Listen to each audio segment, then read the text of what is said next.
नमस्कार and welcome to planet 4। Bharat के समर्थन के बाद यूनाइटेड नेशन में मुस्लिम देशों की हुई भयंकर जीत। इजरायल को नाराज करते हुए अरब देशों के साथ खड़ा हुआ भारत। यूनाइटेड नेशन में मुस्लिम देशों की जीत हुई है। अब भारत भी इजरायल के खिलाफ खड़ा होकर मुस्लिम देशों के समर्थन में आ गया है। वैसे तो इजरायल और अमेरिका के सामने यूनाइटेड नेशन बिल्कुल पंगु नजर आता है, जो इस वक्त कुछ भी करने की स्थिति में नहीं है। फिर भी संयुक्त राष्ट्र ने 12 दिसंबर को इजरायल हमास युद्ध में तुरंत मानवीय युद्ध विराम की मांग की है। अब संयुक्त राष्ट्र की इस मांग को कितने देश मानते हैं, यह देखना दिलचस्प होगा। मेरी जानकारी के अनुसार यूएन के प्रस्ताव को 193 सदस्यों वाली महासभा के 3/4 से ज्यादा सदस्यों का समर्थन मिला है।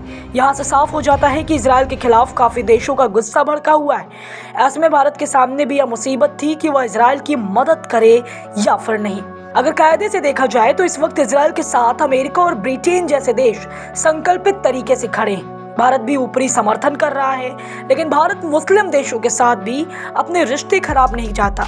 जबकि अमेरिका को किसी का डर नहीं है, इजरायल उसके लिए काफी महत्वपूर्ण है। दिलचस्प बात तो यह है कि भारत ने भी यूएन के सुर में सुर मिलाया है और युद्ध विराम प्रस्ताव के समर्थन में वोट दिया।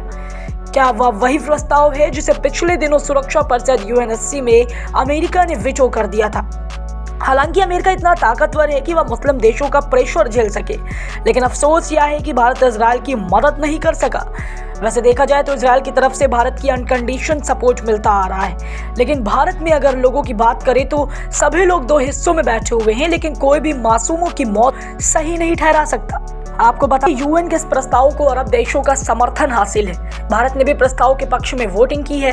भारत के रिश्ते अरब देशों के साथ काफी अच्छे हैं। अरब देशों से तेल खरीदकर भारत तरक्की करता है और अरब देशों से लाखों की तादाद में भारतीय भी रहते हैं। साथ ही अरब देशों से भारत में लगातार निवेश आता रहता है। प्रस्ताव में गाजा में युद्ध विराम की अपील की गई।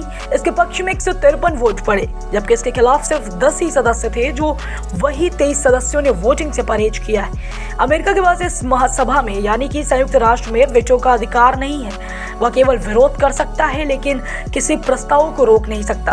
अमेरिका ने इजरायल और 8 बाकी देशों के साथ इस प्रस्ताव के खिलाफ मतदान किया।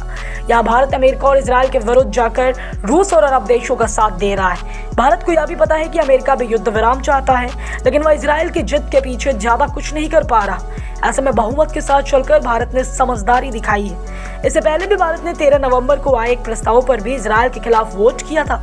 मतलब भारत लगातार अब संयुक्त राष्ट्र में इजरायल के खिलाफ खड़ा होने का साहस कर रहा है। यूएन में फिलिस्तीन के राजदूत रियाद मंसूर ने दुनिया भर में फिलिस्तीन समर्थक बड़े विरोध प्रदर्शनों का हवाला दिया। उन्होंने कहा कि अमेरिका इस विशाल शक्ति को नजरअंदाज नहीं कर सकता है। फिलिस्तीन का कहना है कि पूरी दुनिया भर में गाजा के लिए जमकर प्रदर्शन हो रहे हैं, इसके बावजूद अमेरिका इजरायल का समर्थन क्यों कर रहा है? हालांकि सच्चाई आप सभी जानते हैं कि इजरायल में यहूदी रहते हैं और यहूदियों के बिना अमेरिका 2 दिन में ही ठप पड़ सकता है। यहूदी लोग दुनिया भर के बैंकिंग सेक्टर में अपना प्रभुत्व रखते हैं। पैसे मैनेज करने में उन्हें माहिर खिलाड़ी माना जाता है। बता दें कि यूनाइटेड नेशन में अमेरिका भले ही वीटो नहीं कर सकता, लेकिन यूएनएससी में उसके पास वीटो पावर है। सुरक्षा परिषद में अमेरिका ने युद्ध विराम को लेकर वीटो कर दिया था। हालांकि अमेरिका युद्ध विराम क्यों नहीं चाहता, इसकी चर्चा हम आगे करेंगे। जबकि उस समय यूएनएससी में 3 अस्थायी सदस्यों रूस, चीन और फ्रांस ने युद्ध विराम के समर्थन में वोटिंग की थी।